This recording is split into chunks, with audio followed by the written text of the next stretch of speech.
Cuba tengok ni kayu yang kita buat tempat untuk nak gantung tanam sayur tu. Ya, dia jadi baru lah kan. Ya, nampak. Dah siap ni kayu ni. Dah buat sebab papan kan ni kayu pellet. So kayu pellet ni dia agak kering kan. Dia akan kering macam ni lah. So kita nak segarkan dia balik, nak refreshkan dia balik.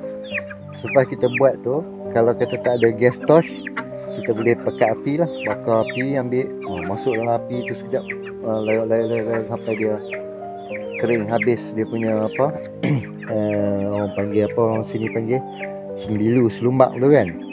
Habis tu baru start bubur minyak hitam pula.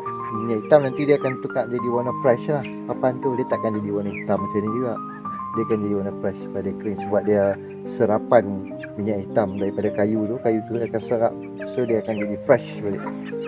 Alright. Itu cara dia. Moga bermanfaat. So dia jadi macam brooder tu lah. Dia akan segap fresh balik macam kita buat tu. Nampak tak brooder yang kita buat ni masih lagi daripada kayu-kayu yang kita dah ambil yang lama tu. So nanti bila kita dah siap apa semua, nanti kita akan buat benda yang sama juga. Dia akan jadi baru balik. InsyaAllah.